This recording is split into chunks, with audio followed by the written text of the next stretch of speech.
إن الحمد لله نحمده ونستعينه ونستغفره ونعوذ بالله من شرور أنفسنا ومن سيئات أعمالنا من يهد الله فلا مضل له ومن يضلل فلا هادي له أشهد أن لا إله إلا الله وحده لا شريك له وأشهد أن محمدًا عبده ورسوله أما بعد فإن خير الحديث كتاب الله وخير الهدي هدي محمد صلى الله عليه وآله وسلم وشر الأمور محدثاتها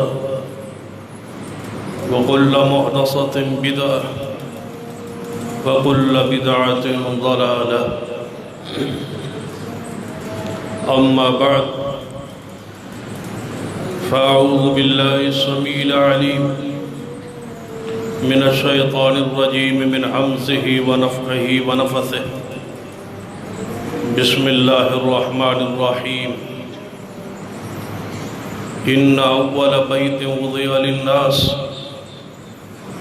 الذي ببكة مباركا وهدى للعالمين رب اشرح لي صدري ويسر لي أمري واحلل عقدة من لساني يفقه قولي رب زدني علما سبحان ربك رب العزة عما يصفون وسلام على المرسلين والحمد لله رب العالمين حضرات،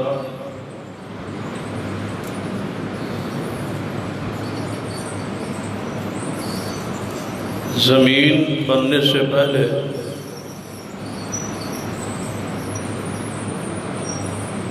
اللہ تبارک و تعالیٰ کا عرش پانی پر تھا۔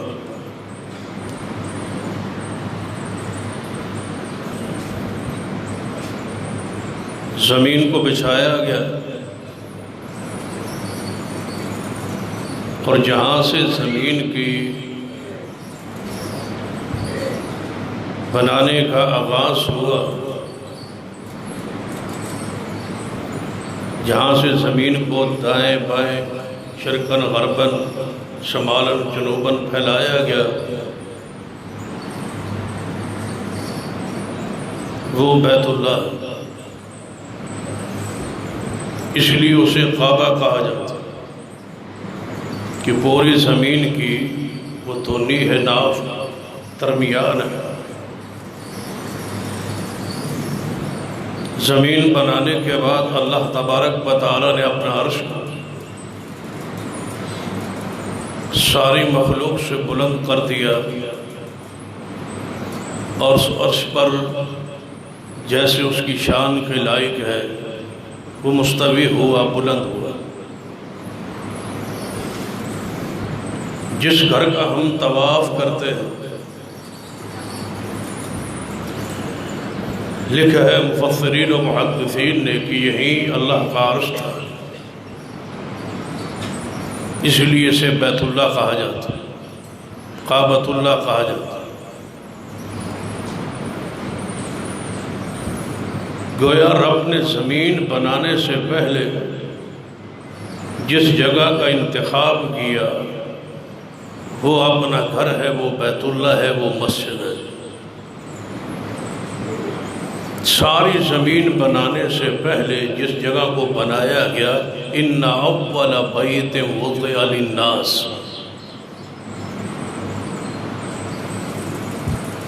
اللہ نے انسانوں کی ہدایت کے لیے،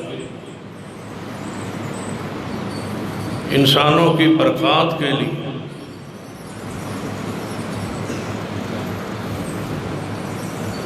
بیت اللہ کو اپنا گھر ٹھہرایا۔ گویا سب سے پہلے اللہ تبارک و تعالیٰ یہ واضح کرنا چاہتا ہے کہ ہدایت اور برکت جب بھی آپ کو نصیب ہوگی وہ اللہ کے گھر سے نصیب ہوگی۔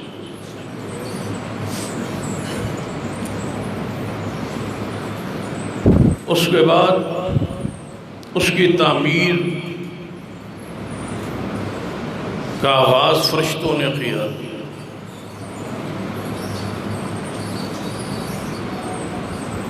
گویا تقرب اللہ کی طرف سے ہوا، جگہ کا تعین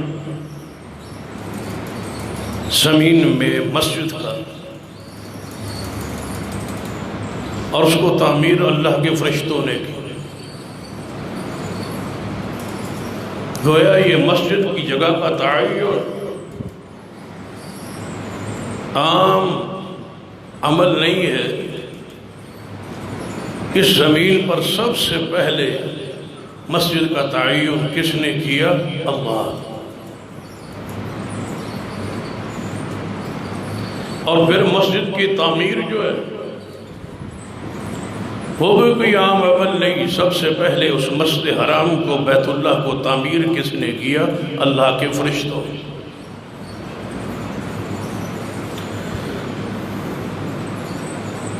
پھر جب طوفان نوح میں پوری زمین پر مکانات، یہ سب کچھ عمارتیں گر گئی، اثر نو اس کو تعمیر کرنے کے لیے جس شخصیت کا انتخاب ہوا وہ سیدنا ابراہیم خلیل اللہ علیہ السلام۔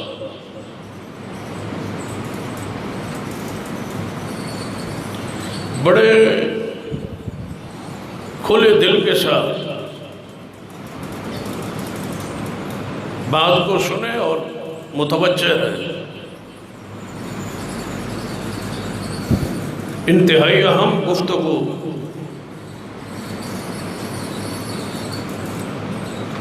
موجودہ حالات کی روشنی میں مسجد کی اہمیت و فضیلت کے حوالے سے ہی آپ کے سامنے رکھوں، اور ان لوگوں کو دعوت خیر دوں گا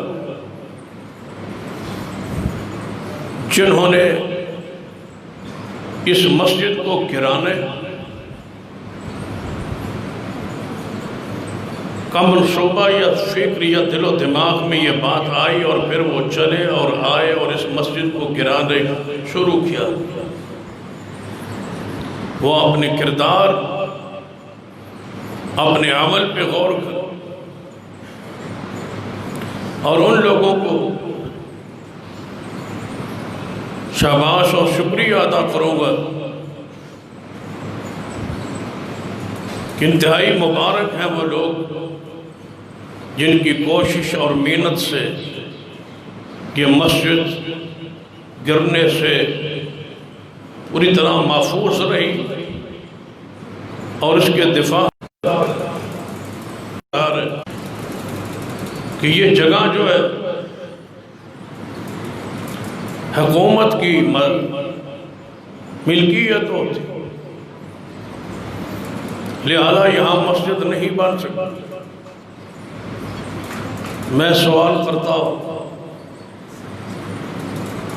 بڑے پیار اور محبت سے کہ کسی محلے میں جو جگہ سرکاری ہوتی ہے وہ ہوتی کس لیے ہے؟ وہاں کے رہائشی اور مکینوں کی سہولیات اور ضروریات پورا کرنے کے لیے، اس کے علاوہ اس کا کوئی دوسرا مقصد نہیں ہوتا۔ اگر داری میں شامل، فرائض میں شامل ہے، قرآنی نص موجود ہے، الذین مکناہم فی الارض مار دیتا ہے، تو پہلی ذمہ داری کیا ہے؟ اقام الصلاۃ، کہ وہ نظام نماز قائم کرتا ہے، مساجد قائم کرتا ہے۔ یہ حکومت کی ذمہ داری میں، فرائض میں شامل اور داخل ہے۔ لیکن آئیے، دو کردار ہیں، ایک گرانے والوں کا ہے، ایک بنانے والوں کا ہے۔ دونوں اپنے اپنے نصیب پہ، دونوں اپنی فضیلت پر ذرا غور کریں کہ دونوں کی حیثیت کیا ہے، مقام کیا ہے۔ شریعت کی نگاہ میں دیکھنا، سیدنا ابراہیم علیہ السلام کو حکم ہوا بیت اللہ کو تعمیر کیجیے، میرے گھر کو تعمیر کیجیے، اور تعمیر سے پہلے وہاں پیچھے کو ہٹے۔ تو سیدہ ہاجرہ علیہ السلام نے اپنے اور اپنے بیٹے کو دیکھا کہ جنگل میں چھوڑ کے میرا شوہر اللہ کا خلیل چھا رہا ہے۔ پوچھنے کی جسارت کی، اے خلیل اللہ علیہ السلام، کہاں جا رہے ہو؟ یہاں جنگل میں ہمیں چھوڑ کے کہاں جا رہے ہو؟ کوئی آواز جواب نہ دیا۔ پھر پوچھا، جواب نہ دیا۔ تیسری مرتبہ انداز سے سوال بدلا، اے خلیل اللہ، کہیں اللہ کا حکم تو نہیں ہے؟ فرمایا ہاں، اشارہ کیا، اپنی انگلی کھا کہ ہاں اللہ کا حکم ہے۔ فرما پھر چلے جاؤ، ہماری سے پریشانی اپنے ذہن میں نہ لینا، جب اس نے حکم دیا ہے پھر اللہ ہمیں کبھی رسوا نہیں کرے یا کبھی پریشان نہیں کرے گا۔ مساجد کے پڑوسی پریشان نہیں ہوا کرتے، مدارس مساجد کے ساتھ رہنے والوں کی عزت اور مقام و شرف، اللہ کی حفاظت میں وہ لوگ آتے ہیں۔ اس لیے تو سرور کائنات محمد رسول اللہ صلی اللہ علیہ وسلم فرماتے ہیں، مسجد کے پڑوسی کی نماز گھر میں نہیں ہوتی، وہ مسجد میں آئے، اس کے پڑوس میں مسجد ہے۔ مسجد کا پڑوس ہونا یہ بہت بڑی سعادت، عظمت کی بات ہے۔ اے اللہ، میں بیت اللہ کے قریب بیوی اور بیٹے کو چھوڑ کے جا رہا ہوں تاکہ یہ نماز پڑھتے رہے۔ اور اسلام آباد کے دوستو سن لو، اگر تم اپنی رہائش وہاں رکھتے ہو جہاں مسجد نہیں ہے تو یاد رکھنا وقت آئے گا، پچھتاؤ گے، پریشان ہوگے، اولادیں بگڑ جائیں گی، نسلیں ختم ہو جائیں گی، روحانیت ختم ہو جائے گی، نور ختم ہو جائے گا، عقیدہ برباد ہو جائے گا، عمل ختم ہو جائے گا، اولاد مساجد مدارس سے، دین سے، اہل علم سے دور ہو جائے گی۔ اگر چاہتے ہو اس فتنوں کے دور میں اپنی اولاد کی اصلاح چاہتے ہو، اس کا ایک ہی راستہ رہ گیا ہے کہ اپنی اولاد کو وہاں بساؤ جہاں اللہ کا گھر موجود ہو۔ مسجد کا پڑوس اختیار کرو، ربنا لیقیموا الصلاۃ، تاکہ میری اولاد یہاں رہ کے نماز پڑھتی رہے۔ چھوڑا، چلے گئے، واپس پلٹے کچھ عرصے بعد حکم ہوا کہ میرا ذرا گھر تعمیر کیجئے۔ تعمیر کے لیے باپ و بیٹا اکٹھے ہیں، ایک مستری کا کام اور دوسرا مزدور کا کام، ایک پتھر لگانے والا، دوسرا پتھر لانے والا، ایک ابراہیم ہے، ایک اسماعیل ہے۔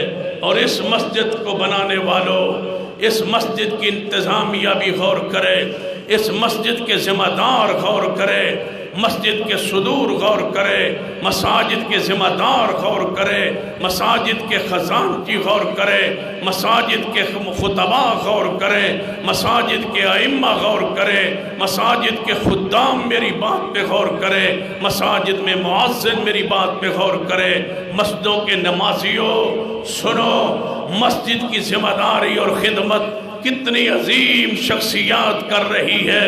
پتھر لگانے والے خلیل اللہ نے یہ نہیں کہا میں تو خطیب ہوں، میں تو امام ہوں، میں تو ابراہیم ہوں، میں تو خلیل اللہ ہوں، میرا بیٹا اسماعیل پھول جیسا، یہ نرم و نازک طبیعت والا شخصیت یہ پتھر اٹھائے اور میں پتھر لگاؤں۔ اللہ کی قسم مسجد میں خطیب پر، عالم پر، امام پر، صدر و سیکٹری پر فرض ہے جہاں پیسہ خرچ کرتے ہیں وہ اپنے ہاتھ سے کام کر کے ابراہیم کی یاد کو بھی تازہ کیجیے، اپنے ہاتھ سے مزدوری کر کے، اپنے ہاتھ سے اینٹیں لگا کے، صفائی کر کے۔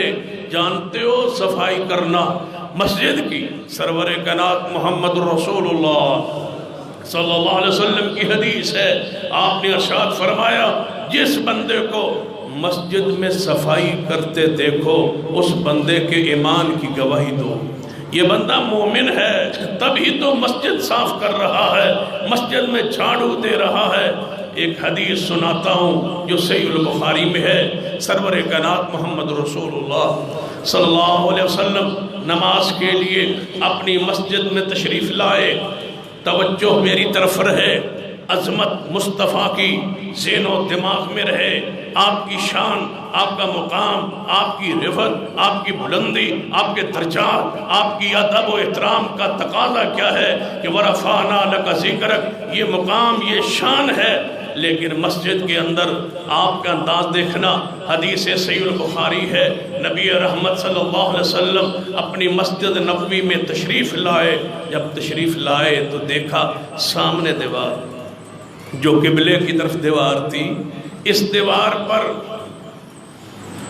دیکھا کسی بندے نے، کسی شخص نے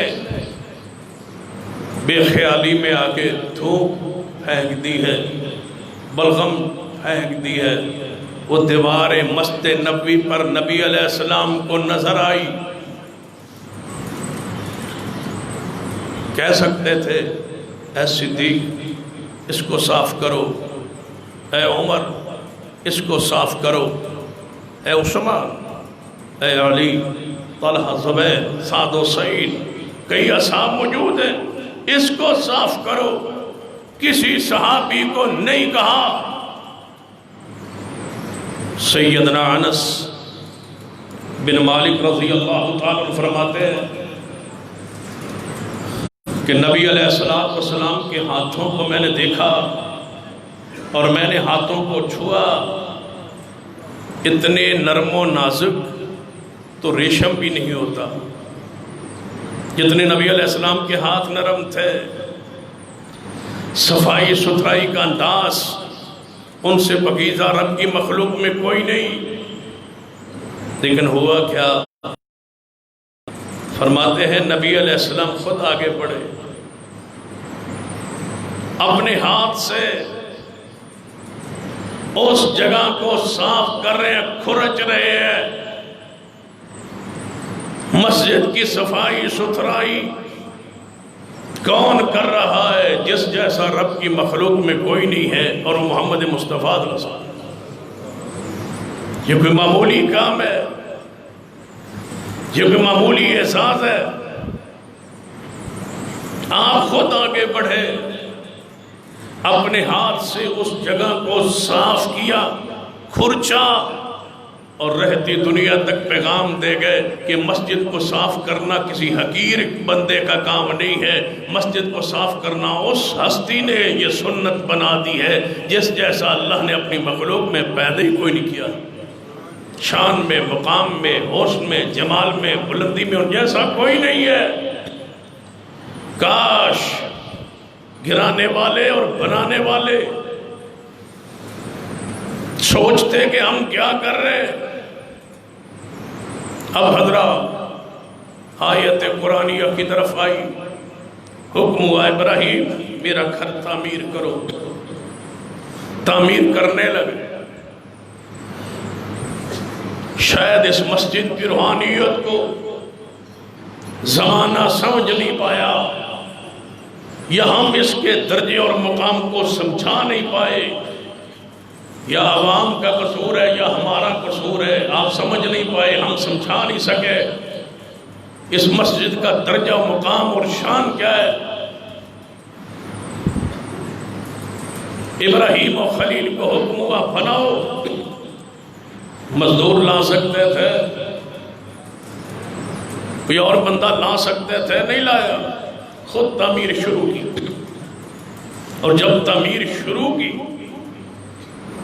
تو مسجد بنانے والوں کا ذکر اس انداز میں قرآن نے کیا، وَإِذْ يَرْفَعُ إِبْرَاهِيمُ الْقَوَاعِدَ مِنَ الْبَيْتِ وَإِسْمَاعِيلُ، جب ابراہیم و اسماعیل علیہ السلام بیت اللہ کی دیواروں کو اٹھا رہے تھے، جب اٹھا رہے تھے، مزدور و مستری کا کام خود کر رہے تھے اور اٹھا رہے تھے اس کی بنیادوں کو، اس وقت خلیل اللہ علیہ السلام نے جو دعا کی، اس دعا پہ غور کیجئے، ربنا تقبل منا، ربنا تقبل منا انک انت السمیع العلیم۔ اے اللہ ہم تیرا گھر تعمیر کر رہے ہیں، اس محنت کو، اس کوشش کو قبول فرما لے۔ کیا مانا؟ جب مسجد بن رہی ہو، جب مسجد بنائی جا رہی ہو، اس وقت دعا کی ہوئی اللہ رد نہیں کرتا، ساتھ ساتھ دعا کرتے جائیں، اللہ اس محنت کوشش کو قبول کر لے۔ اگلی بات، یا اللہ یہ مسجد صرف بنتی رہے نہیں، ربنا وجعلنا مسلمین لک، اے اللہ دوسری دعا، ہم دونوں کو مسلمان بنا، مطیع و فرما بردار بنا مسجد رہے ہیں، فرمائے اللہ ہمیں نمازی بنا دے، صرف تعمیر ہی نہ کرے، نمازی بنا، اپنے لیے بردار بنا۔ ایک اور معنی کرنے لگا ہوں، ربنا وجعلنا مسلمین لک، اے اللہ ہمیں مسجد بنا رہے ہیں، ہمارے ہاتھ اور زبان سے کسی دوسرے کو تکلیف نہ ہو، ہمیں ایسا بنا۔ فرمایا کیا تھا کہ اے اللہ ہمیں، توجہ ہے آپ کی، کیا فرمایا تھا کہ اے اللہ ہمیں مسلمان بنا۔ مسلمان کون ہوتا ہے؟ المسلم من سلم المسلمون من لسان و یدہ، مسجد بنانے والے نرم دل ہوتے ہیں، مسجد بنانے والے مہمان نواز ہوتے ہیں، مسجد بنانے والے بااخلاق ہوتے ہیں، مسجدوں کے صدر، سیکرٹری، خزانچی، مسجدوں کے ذمہ دار، مسجدوں کے متولی، مسجد بنانے چلانے والے اپنے ہاتھ اور زبان سے کسی کو تکلیف نہیں دیتے۔ ربنا وجعلنا مسلمین لک، بنا دے اللہ اس مسجد کے ذریعے، ہماری اس تعمیر کے ذریعے، اس عمارت کے ذریعے، اس کی دعوت کے ذریعے کسی کو تکلیف نہ ہو۔ وَمِن ذُرِّيَّتِنَا أُمَّةً مُسْلِمَةً لَكَ، اے اللہ ایک ہماری اولاد میں سے ایک جماعت، ایک گروہ ہمیشہ اسلام پر، دین پر قائم رکھ، جو اس مسجد کو، بیت اللہ کو آباد رکھ۔ وَأَرِنَا مَنَاسِكَنَا وَتُبْ عَلَيْنَا إِنَّكَ أَنْتَ التَّوَّابُ الرَّحِيمُ، اے اللہ اس بیت اللہ کے اندر عبادت کا جو طریقہ ہے وہ تو سمجھا دے، ہم اپنی مرضی سے عبادت کرنے والے نہیں ہیں۔ وَأَرِنَا مَنَاسِكَنَا، مسجد ہے تو نماز بھی ہو، نماز ہو تو رسول اللہ صلی اللہ علیہ وسلم کی سنت آپ کے طریقے جیسی ہو۔ ربنا ارنا مناسکنا، اللہ اس بیت اللہ کے اندر عبادت کے طریقے ہمیں سمجھا دے۔ مسجد بنانا بھی فرض ہے اور مسجد کے اندر عبادت بھی فرض ہے، اور عبادت کے اندر طریقے مصطفیٰ بھی فرض۔ اور پھر دعا کی، بیٹھے پھر دعا کی، مسجد بنانے کے بعد دعا کہ یا اللہ مسجد کے لیے کوئی اے سی کا انتظام کر، نہیں قالین چاہیے، نہیں کیا چاہیے؟ ربنا وبعث فیہم رسولا منہم، اے اللہ میں تعمیر کر دی ہے، مجھے اس کا امام دے دے۔ ہم مسجد مضبوط بناتے ہیں، امام مضبوط نہیں رکھتے۔ جس کی آواز اچھی ہو اس کو مصلی پہ چڑھا دیتے ہیں، نہ علم دیکھتے ہیں، نہ تقوی دیکھتے ہیں، نہ اس کی الفاظ کو دیکھتے ہیں، نہ کردار کو دیکھتے ہیں، نہ اس کی حیثیت کو دیکھتے ہیں۔ بس مسجد میں بندہ آ گیا، بس آواز ٹھیک ہے، اس کو رکھ لو، ایمان صحیح ہے، عقیدہ صحیح ہے، پڑھا ہوا ہے، جانتا ہے، پہچانتا ہے، نہیں۔ یہ سنت ابراہیمی نہیں ہے۔ ابراہیم علیہ السلام کی سنت یہ ہے کہ مسجد بنانے کے بعد امام ایسا مانگو، کیسا؟ ربنا وبعث فیہم رسولا منہم یتلو علیہم آیاتک ویعلمہم الکتاب والحکمہ ویزکیہم انک انت العزیز الحکیم۔ اے اللہ مجھے امام دے دے اس بیت اللہ کی آبادی کے لیے، عالم دے جس جیسا عالم کوئی نہ ہو، ایسا رسول دے جس جیسا رسول کوئی نہ ہو، ایسا شخصیت عطا کر جو آ کے قصے سنائے نہیں، کہانیاں سنائے نہیں، جگتے سنائے نہیں، کتاب اور شعر و شاعری کرتا پھرے نہیں۔ یا اللہ ایسا رسول دے، ایسا امام دے جو ان لوگوں کے دلوں کو صاف و پاک کرے۔ اے اللہ ایسا امام دے وَيُعَلِّمُهُمُ الْكِتَابَ وَالْحِكْمَةَ، جو تیرے اس گھر میں قرآن کی آیات کی تلاوت کرے اور میرے اپنی کو بیان کرے۔ اے اللہ تو ایسا امام دے دے۔ بتلاؤ ابراہیم علیہ السلام نے جو مانگا، جیسا مانگا ویسے ہی اللہ نے دیا۔ کیا مانا؟ مسجد بنا کے جو دعا مانگو، جیسے مانگو ویسے اللہ قبول کرتا ہے۔ دعا مانگی، جو مانگا، فرمایا اللہ دے رسول، دے ایسا جو تیری آیات پڑھے، دے ایسا جو کتاب و حکمت کی تعلیم دے، پاک کرے۔ جب دعا قبول ہوئی اور ملا تو پھر قرآن لَقَدْ مَنَّ اللَّهُ عَلَى الْمُؤْمِنِينَ لَقَدْ مَنَّ اللَّهُ عَلَى الْمُؤْمِنِينَ إِذْ بَعَثَ فِيهِمْ رَسُولًا مِّنْ أَنفُسِهِمْ يَتْلُو عَلَيْهِمْ آيَاتِهِ وَيُزَكِّيهِمْ وَيُعَلِّمُهُمُ الْكِتَابَ وَالْحِكْمَةَ وَإِن كَانُوا مِن قَبْلُ لَفِي ضَلَالٍ مُّبِينٍ۔ فرمایا جیسے مانگا تھا ویسے رب نے دیا۔ مساجد تعمیر کرنے کے بعد اللہ دعاؤں کو قبول کرتا ہے۔ ایک حدیث پڑھتا ہوں جو سنن نسائی میں ہے، سیدنا سلیمان علیہ السلام ہے، یہ اللہ کے پیغمبر ہے، اللہ کے محبوب پیغمبر سلیمان بن داؤد علیہ السلام۔ وَلَمَّا بَنَا بَيْتَ الْمَقْدَسِ، سیدنا سلیمان بیت المقدس کو تعمیر کر رہے۔ جب تعمیر کر بیٹھے تو فرمایا میرے اللہ میں تجھ سے 3 دعائیں کرتا ہوں، کیونکہ میں نے تیرا گھر بنایا ہے نا، مسجد بنائی ہے، مسجد اقصیٰ کو بنایا ہے، اب میں تجھ سے 3 دعائیں کرنا چاہتا ہوں۔ میرا حق ہے کہ تم میری دعا کو قبول کر۔ مساجد بنانے والوں اللہ کے سامنے ہاتھ پھیلایا کرو، اللہ کی قسم مسجد تعمیر کے بعد اللہ تمہاری دعا کو قبول کر لے گا۔ یہ دعا ابراہیم تھی بیت اللہ کی تعمیر کے بعد، جیسے مانگی ویسے ملا۔ اب دوسرے پیغمبر کی دعا، سلیمان علیہ السلام بیت المقدس کو بنانے کے بعد دعا کے لیے ہاتھ اٹھائے اور 3 دعائیں مانگی۔ پہلی دعا فرماتے ہیں میرے اللہ بیت المقدس کو تعمیر کر دیا، میرا حق بنتا ہے تو میری دعا قبول کرے۔ میری پہلی دعا ہے اللہ میں جو فیصلہ کروں صحیح کروں۔ اللہ جب بھی کوئی میرے پاس فیصلہ آئے میں اس کا فیصلہ صحیح کروں، عدل پر، انصاف پر،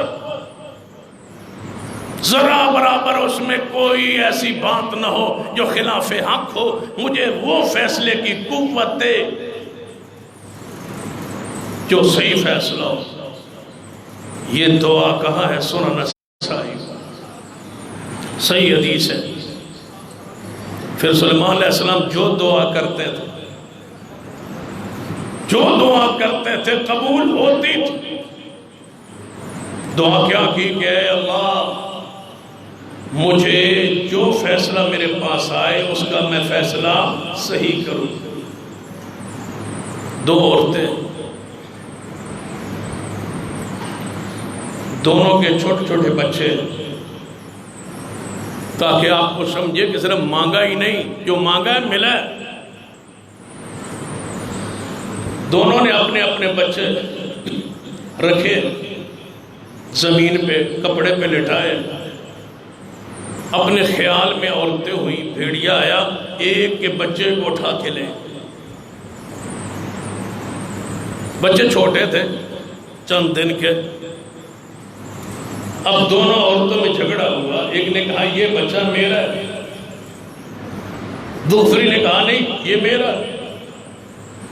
اختلاف ہوا، تیرا بچہ بھیڑیا لے گیا، میرا بچہ، اس نے کہا نہیں میرا۔ کہتی ہیں آؤ داؤد علیہ السلام کے پاس فیصلہ کرواتے۔ داؤد علیہ السلام کے پاس جب یہ دونوں عورتیں آئیں، آپ نے دونوں کی بات سنی۔ ایک عمر میں بڑی تھی، دوسری عمر میں چھوٹی تھی۔ جو بڑی تھی نا وہ بڑی ہی تھی، زبان میں تھوڑی سی ہر لحاظ سے پختہ۔ اس نے بات ایسی پیش کی، کیس ایسا پیش کیا کہ داؤد علیہ السلام نے سمجھا کہ یہ بچہ اس عورت کا ہے۔ فرمایا تو لے جا، یہ تیرا ہے، تیرا کیس ہی بڑا مؤثر ہے۔ جب لے کے بچہ وہ باہر نکلی، آگے وہ شخصیت بیٹھی تھی جن کی دعا تھی اللہ جو میں تجھ سے دعا کرتا ہوں کہ اللہ جو فیصلہ کروں صحیح کروں۔ باہر نکلی، پوچھا تم اندر گئی تھی، تمہارا جھگڑا تھا، حل ہوا؟ جی بیٹا مجھے مل گیا۔ جس کا تھا وہ رو رہی، کہتا ہے مجھے نہیں، وہ کہتی ہے مجھے نہیں ملا۔ فرمایا اگر میں فیصلہ کر دوں؟ فرمایا آپ کر دیں۔ سلیمان علیہ السلام نے دونوں کی بات کو سنا۔ فرمایا تو کہتی ہے میرا ہے، یہ کہتی ہے میرا ہے۔ بات تو تجھے بہت اچھا انداز ہے پیش کرنے کا، میرے باپ نے تیری بات سے متاثر ہو کے فیصلہ کر دیا ہے، لیکن میں فیصلے سے کچھ اختلاف ہے، اگر کہو تو میں فیصلہ کروں؟ جی کرو۔ فرمایا میرا فیصلہ یہ ہے کہ اس جھگڑے کے بجائے اس بچے کو 2 ٹکڑے کر دو، دونوں میں آدھا تقسیم کر۔ جو بڑی تھی نا لے کے خوش ہو رہی، اس نے کہا ٹھیک ہے مار دو، آدھا اس کو دے دو آدھا مجھے دے دو، کر دو قتل۔ دوسری ماں بولی کاش ہم ماؤں کے مقام کو جانتے ہو۔ دوسری ماں بولی، کہتی ہے اسی کو دے دو قتل نہ کرو، اسی کو دے دو قتل نہ کرو۔ سلیمان علیہ السلام نے فرمایا یہ بچہ اسی کا ہے جو کہتی ہے اس کو قتل نہ کرو۔ دعا تھی مسجد بنانے کے بعد، مسجد بنانے کے بعد جو مانگو گے، جتنا مانگو گے، جیسے مانگو گے، اللہ تمہیں عطا کر دے گا۔ گرانے والوں تمہارا کس لسٹ میں نام ہوگا؟ کاش تم قدم اٹھانے سے پہلے سوچتے۔ سلیمان علیہ السلام نے فرمایا میرے اللہ مجھے ایسی حکومت دے میرے بعد وہ حکومت کسی کی نہ ہو۔ دعا قبول ہو۔ نبی علیہ السلام نماز پڑھ رہے تھے، سامنے ستون تھا، نماز پڑھ رہے، سامنے سے جن شیطان گزرا، نبی علیہ السلام اس کو پکڑنا چاہا، فرمایا میرے صحابہ میں نے اس کو پکڑنا چاہا، پکڑ کے میرا دل چاہتا تھا میں اس کو باندھ دوں، وہ میری نماز میں خیالات ادھر ادھر لے جانے کی کوشش کر رہا تھا، میں اس کو باندھنا چاہتا تھا لیکن اس لیے نہیں باندھا، مجھے سلیمان علیہ السلام کی دعا یاد آ گئی کہ میرے جیسی کسی کی حکومت نہ ہو، جن ان کے تابع تھے۔ کن کے تابع تھے؟ سلیمان علیہ السلام۔ اب تو آپ کو اسلام آباد بھی بہت سارے مل جائیں گے جن کے جن تابع۔ نبی علیہ السلام نے تو فرمایا کہ میں نہیں پکڑتا تاکہ دعائے سلیمان میں یہ خاص ہے ان کا کہ جن ان کے تابع تھے ان جیسی کسی کی حکومت نہیں ہوگی۔ جو کہتے ہیں میرے جنات تابع ہیں وہ آج بھی جھوٹ بولتا ہے، مکر کرتا ہے، امت کا مال کھاتا ہے، امت کو تباہ کرتا ہے، برباد کرتا ہے، امت کی عزتوں کو لوٹتا ہے اور کہتا ہے میرے پاس جنات ہیں، موکل ہیں اور بڑے پرانے جنات ہیں، سب کچھ جھوٹ بولتا ہے۔ رب کی زمین پر کوئی ایسا سلیمان علیہ السلام کے علاوہ آیا ہی نہیں جس کے جنات تابع ہو۔ یہ حکومت سلیمان پیغمبر کی ہے، یہ خاصہ سلیمان پیغمبر کا ہے۔ لیکن ایک فرق ضرور بیان کروں، سلیمان علیہ السلام کے جن تابع تھے، تابع ہو کے تابع تھے، تابع ہونے کی وجہ سے بات مانتے تھے۔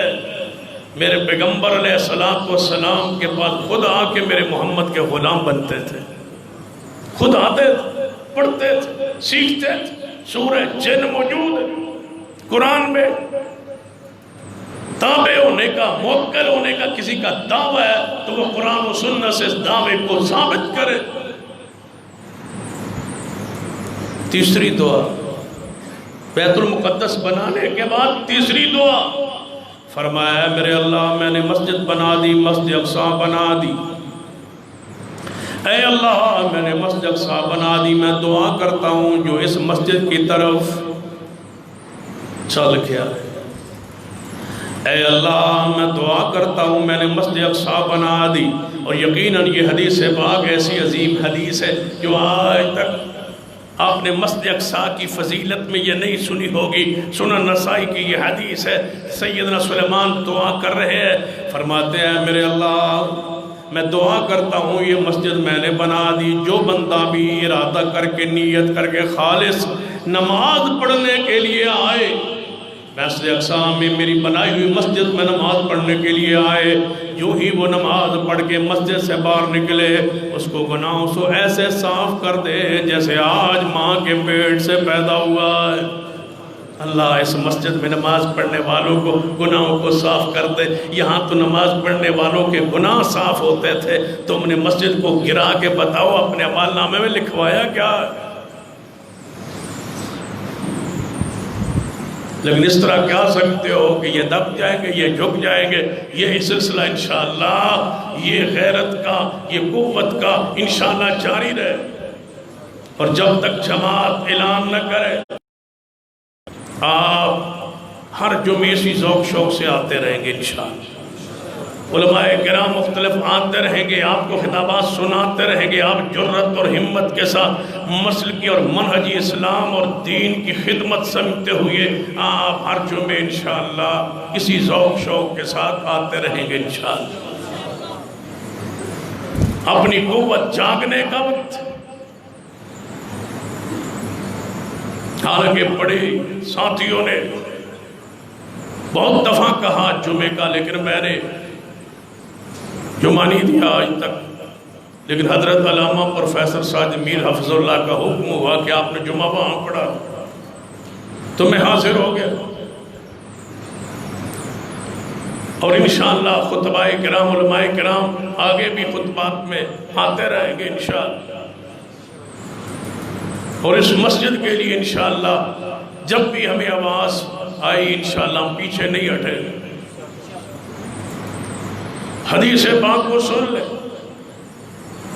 عبرہ خسر سلیمان علیہ السلام کی دعا، اور بتایا مساجد کی حیثیت اور مقام کیا ہے۔ میرے اور آپ کے پیر و مرشد جناب محمد صلی اللہ علیہ وسلم جامع ترمذی کی حدیث ہے، ابن عباس رضی اللہ عنہ راوی ہیں، فرماتے ہیں نبی علیہ السلام فرماتے ہیں میں نے خواب میں اپنے اللہ کو دیکھا، خواب میں رأیت فی المنام، میں نے اللہ کو ایسی صورت پیاری بھی دیکھا، بہت زیادہ خوبصورت۔ جب محمد مصطفیٰ کہیں بہت زیادہ خوبصورت، بتلاؤ وہ کتنا خوبصورت ہوگا۔ اللہ کو دیکھا،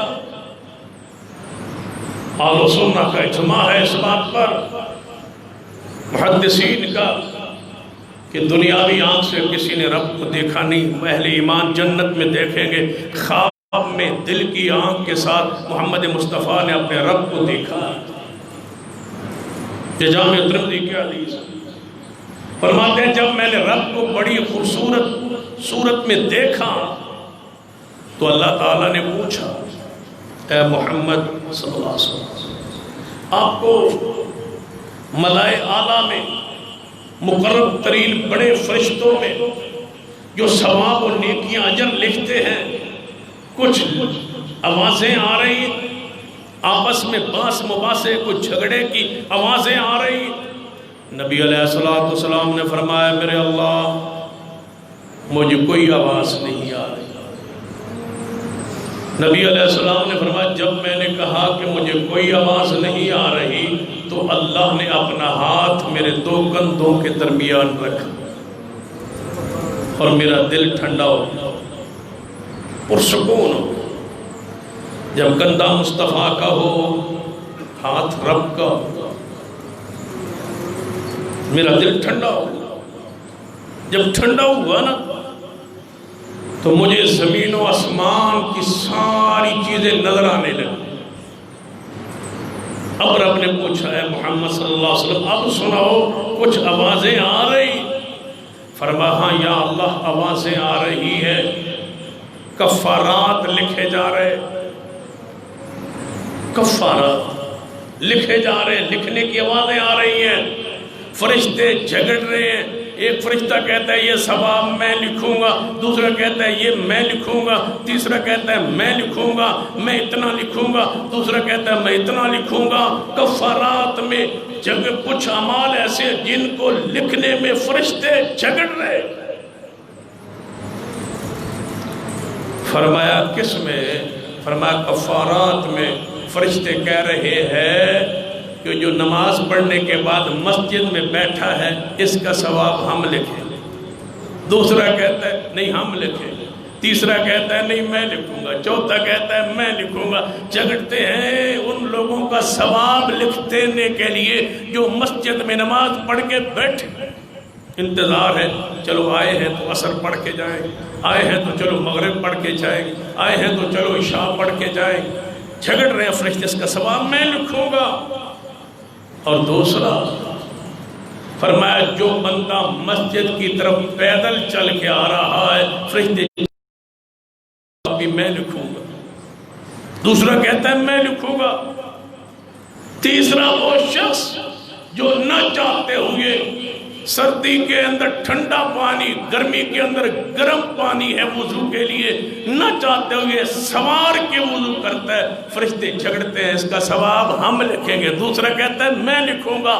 اور یا اللہ کچھ درجات پر بحث ہو رہی ہے، جن کے درجے بلند ہوتے ہیں وہ کون ہے؟ فرمایا جو سلام پھیلائے،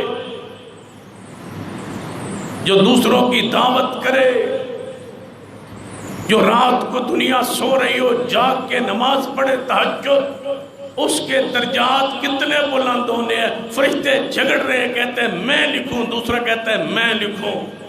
اللہ پاک نے فرمایا محمد صلی اللہ علیہ وسلم، یہ خواب رسول ہے، اے محمد صلی اللہ علیہ وسلم یہ کفارات، یہ گناہوں کا مٹنا، یہ ساری فضیلتیں کس کے ساتھ ہیں؟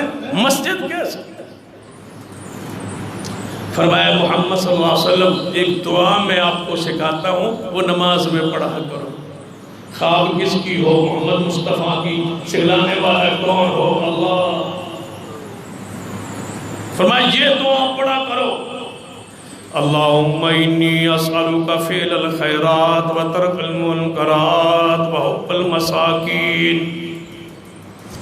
اے اللہ میں تجھے اچھے کام کرنے کی سوال کرتا ہوں، مجھے توفیق دے میں اچھے کام کروں۔ اے اللہ مجھے توفیق دے میں برے کاموں سے رک جاؤں۔ اے اللہ مجھے توفیق دے مسکینوں کے ساتھ محبت کروں۔ وَإِذَا أَرَدْتَ بِعِبَادِكَ فِتْنَةً فَاقْبِضْنِي إِلَيْكَ غَيْرَ مَفْتُونٍ۔ اور اے اللہ جب تو دنیا میں فتنے فساد عام ہو جائیں، لوگ فتنوں کا شکار ہونے لگے، فتنے نازل ہونے لگے، میں کمزور ہوں، فتنوں سے نہیں بچ سکتا، یہ موبائل کا فتنہ، یہ شرک کا فتنہ، یہ بدعات کا فتنہ،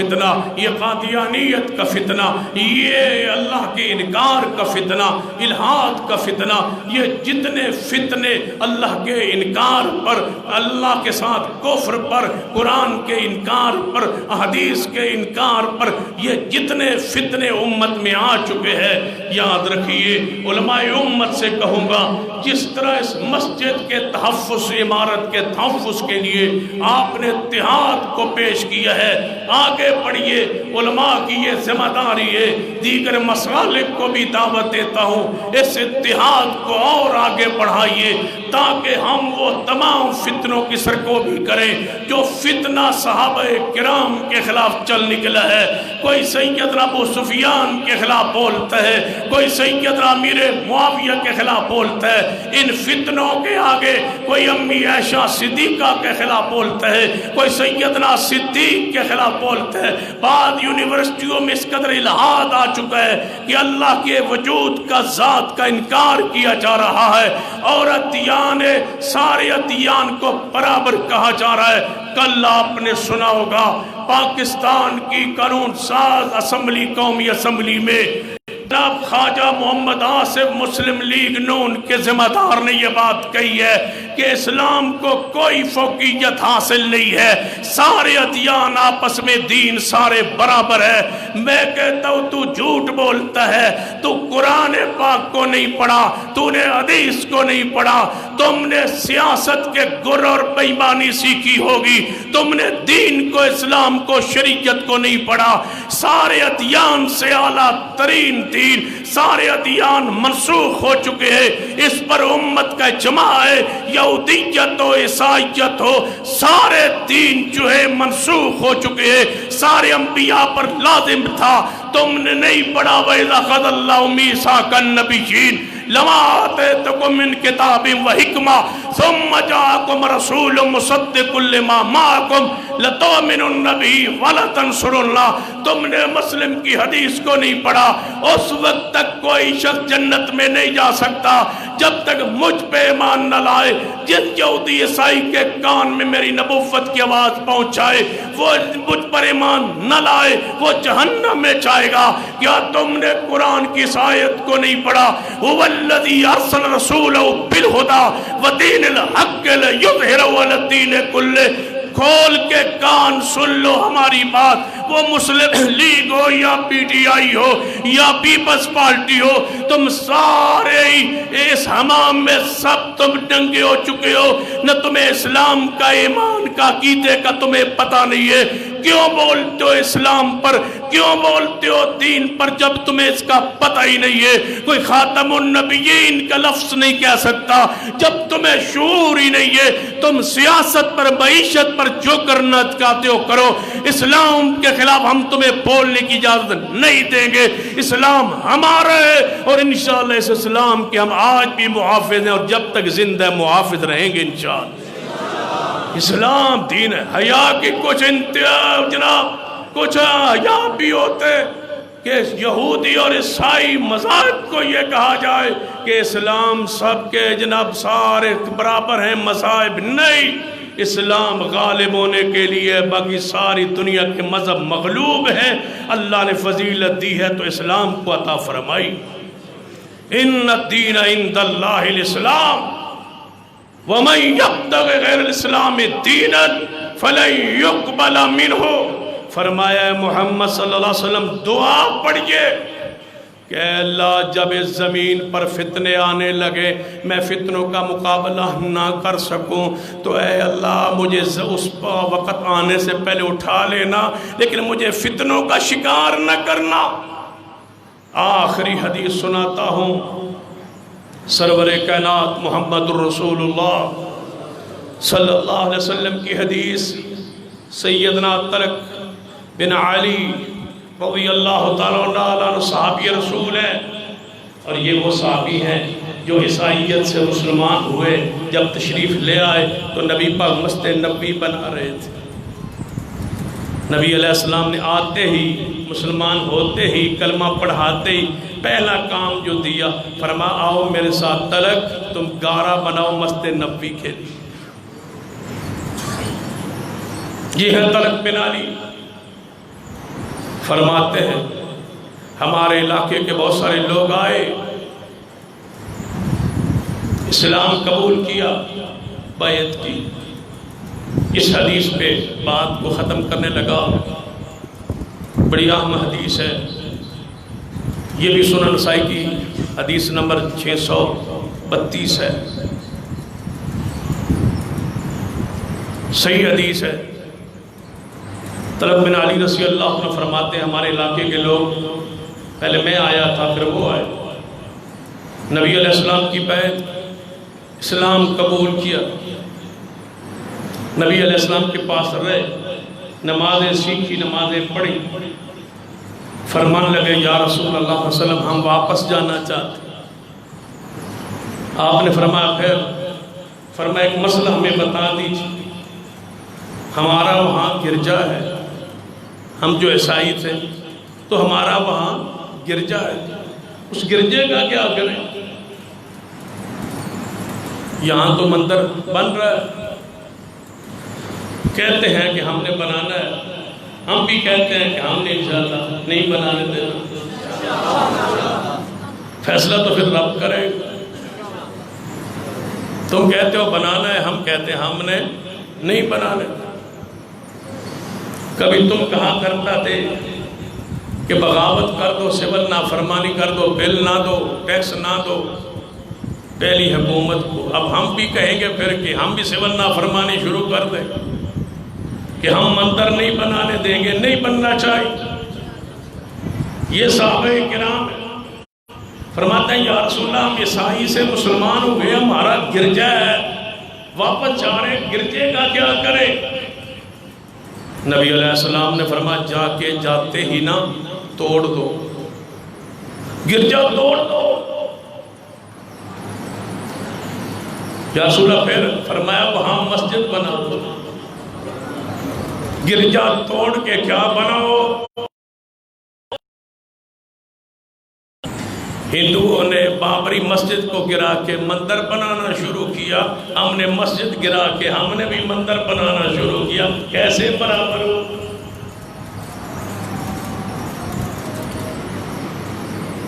فرمایا گرجے کو گرا دو۔ یاد رکھو تم تو کہتے ہو نا کہ کوئی منع نہیں ہے، مجھ سے پوچھو یہ جو عیسائیوں کی گرجوں کے اوپر صلیب کا نشان بنایا ہوا ہے، جانتے ہو اس صلیب کے نشان کا کیا معنی ہے؟ کہ عیسیٰ علیہ السلام سولی چڑھ گئے، یہ نشان ہے۔ عمر بن عبدالعزیز رحمہ اللہ نے کہا تھا چاہو جہاں تک میری حکومت ہے گرجوں کو ٹھیک ہے جو بنے ہوئے عیسائیوں کے گرجے رہنے دو، ایک اوپر سے صلیب توڑ دو، اس لیے کہ ما قتلوہ وما صلبوہ۔ قرآن کہتا ہے کہ عیسیٰ علیہ السلام سولی نہیں چڑھے، اس کو کاٹ دو، میں نہیں برداشت کرتا۔ صلیب کو کٹوا دیا تھا کہ یہ گرجے پر نشان نہ ہو، اور تم اندر بتوں کی پوجا کا دوبارہ اسلام آباد میں آغاز کرانا چاہتے ہو، بت گاہ اور اسلامی حکومت میں، اسلامی ریاست میں، اسلام آباد میں، دارالحکومت میں مندر ہندوؤں کا۔ سن لیجئے، فرمایا جاؤ گرا دو۔ فرمایا یا رسول اللہ صلی اللہ علیہ وسلم ہم چاہتے ہیں اس کا افتتاح کوئی بنیاد مسجد کی آپ رکھے۔ کچھ آپ نے فرمایا لازم بات ہے، دوسرا ملک ہے وہاں تو میں آ نہیں سکتا، میں تجھے پانی دیتا ہوں، یہ پانی لے جو۔ پانی لے کے ایک برتن میں پانی ڈال لیا، نبی علیہ السلام نے وضو کیا، وضو کے درمیان کلی کی، کلی اور وضو کا پانی اس برتن میں ڈال کے دیا، فرمایا جاؤ مسجد کی بنیادوں میں محمد کا یہ استعمال کیا، وہ پانی ڈال دینا، جاؤ یہ پانی لے۔ صحابہ اکرام فرمان لگے یا رسول اللہ صلی اللہ علیہ وسلم سفر لمبا ہے، گرمی کی شدت ہے، اور یہ جو پانی ہے تھوڑا ہے، یہ تو راستے میں خشک ہو جائے گا، سوکھ جائے گا، ہم تو جائیں گے تو یہ پانی بوتل میں یا اس برتن میں ہوگا ہی نہیں، تو پھر ہم کیا کریں؟ زیادہ پانی دینا۔ آپ نے فرمایا میرے صحابہ جہاں جہاں جاتے جاؤ، جہاں رکتے جاؤ، جہاں کھانا پینے کے لیے رکو، اس میں تھوڑا سا پانی اور ڈالیں، پانی ڈالتے جانا۔ یا رسول اللہ وہاں تک جاتے ہوئے دوسرے ملک میں علاقے میں پانی اور ڈالتے تمہارا جو دم برکت والا پانی ہے وہ تو تھوڑا اور وہ زیادہ، برکت کتنی ساری رہ جائے۔ یہاں لکھا ہے محدثین نے کہ زمزم کے پانی میں اور پانی ڈالنے سے زمزم کے پانی کی برکت ختم نہیں ہوتی بلکہ بڑھتی ہے۔ فرمایا جب وہ پانی تم ڈالو گے نا، میں محمد تمہیں بشارت دیتا ہوں برکت کم نہیں ہوگی، برکت زیادہ ہوگی۔ وہ لے گئے، جا کے کرچے کو توڑا، پانی محبوب کا چھڑکا، مسجد کی بنیاد رکھی، مسجد کو بنایا، اور بنا کے اذان کے لیے بندہ مسجد پر چڑھا، اذان دی۔ اس علاقے میں راہب تھا، اس گرجے کا پہلا خطیب راہب، وہ تو مسلمان نہیں ہوا تھا۔ جب اس نے سنا نا کہ مسجد کے گرجا گیا، مسجد بن گئی، اذان ہوئی، تو بالکل مسجد کے باہر کھڑا تھا، ادھر ایک بہت اونچا ٹیلا تھا، وہ راہب دوڑا اور کہنے لگا دعوت حق، دعوت حق، اللہ کی قسم یہ اذان حق ہے، یہ اذان حق ہے، یہ اذان حق ہے، یہ دعوت حق ہے، جو یہ کیا گیا ہے یہ حق ہے۔ دوڑا اور ٹیلے پر چڑھا اور آگے چلا گیا۔ صحابہ فرماتے ہم نے دوبارہ اس کو واپس آتے نہیں دیکھا، لیکن جاتے ہوئے مسجد دیکھ کے پادری کہتا تھا کہ یہ دعوت بھی حق ہے، یہ اسلام بھی حق ہے، یہ دین بھی حق ہے، یہ شریعت بھی حق ہے، یہ مسجد بھی حق ہے۔ کاش عیسائی پادری کہہ رہا ہے کہ اسلام، دین، نماز، مسجد حق ہے، اور تم مسجد گرانے پہ لگے ہو۔ اللہ سے ڈریے، اور انشاءاللہ یہ مساجد کے لیے یہ خوشخبری ہے انشاءاللہ کہ یہ مساجد جنت کی کیاریاں، جنت کے باغات ہیں، اور انشاءاللہ ہم ان سے چرتے رہیں گے، کھاتے رہیں گے، ان کو نماز قرآن کی تلاوت کے ذریعے آباد کرتے رہیں گے۔ اقول قولی ھذا واستغفر اللہ لی ولکم ولسائر المسلمین وآخر دعوانا الحمد للہ رب العالمین۔